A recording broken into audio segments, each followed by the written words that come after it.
Okay, in this video, we are going to look at the relationship between white light and color by recreating a portion of Newton's prism experiment. From the prevailing theory, we know that white light was a color of light and that other colors could be created by modifying the white light. For instance, this red piece of plastic would be described as changing the white light into red light. And we also had knowledge about how light behaves at the boundary between two materials. We knew that the ratio of the side of the angle on each side of the boundary was fixed for a given set of materials. And here, this is a formula of Snell's law, where the ratio of the side of the angles is equal to the inverse ratio of the refractive indices of the materials, which is related to how fast light propagates through it. And this expression allows us to predict that what will happen in that plane boundary when we change the angle of incidence. It also allows us to deal with more complicated shapes like triangular prism.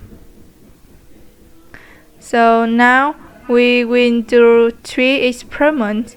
Firstly, experiment to verify the dispersion phenomenon of white light through prism.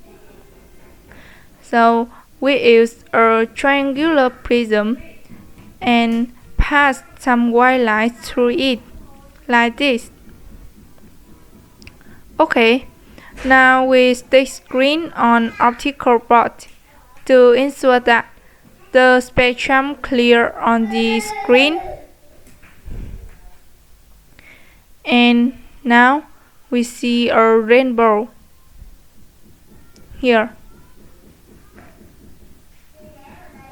Notice that in the direction that the color was spread, the pattern was much wider than it should be based on the system geometry. And Newton separated out individual colors in the spectrum and passed them through additional prism. But what he came to realize was that all the colors in this spectrum are their own form of light, and they all experience a different refractive index upon traveling through the prism. Conclusion that the white light entering the prism isn't really white. It is a combination of all the different colors here. And on the prism was separating them on an angle by this varying refractive index. Okay, move the experiment to verify the properties of monochromatic beam.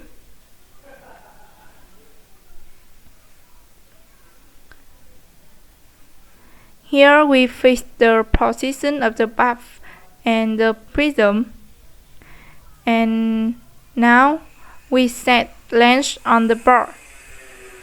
Adjust the position of lens to receive clear spectrum of white light.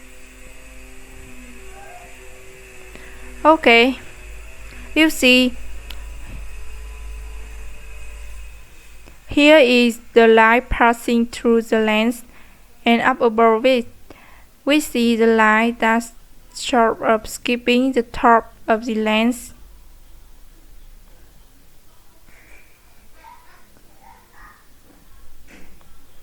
Now, when we move our screen away, the color begins to overlap until at one point we see a band of white light.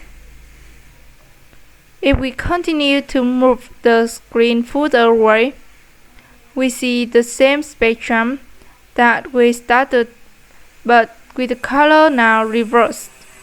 You see? As we move the screen in this experiment, there's nothing to cause the change of color that we are observing. The only thing that's changing is the overlap of the colors. We can conclude that each monochromatic bright color band is only deviated when passing through the prism without discoloration. So this is the reason why if you are watching the television screen or computer screen at home, what you are seeing as white is actually a combination of red, blue, and green.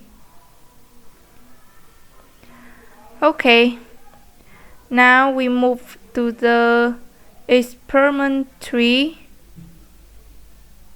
Investigate the combination of monochromatic beam into white light. Now we start with original prism, then we put a second one in. All that's really happening is the white has had enough time to spread, so it feels like the white colors. But if you add a very sensitive instrument, you will be able to feel that there's a change in color across this, and you can see it more clearly by eye if we place this prism further down, like over here. It's clear that there's a change in color across the white of the beam. Yes.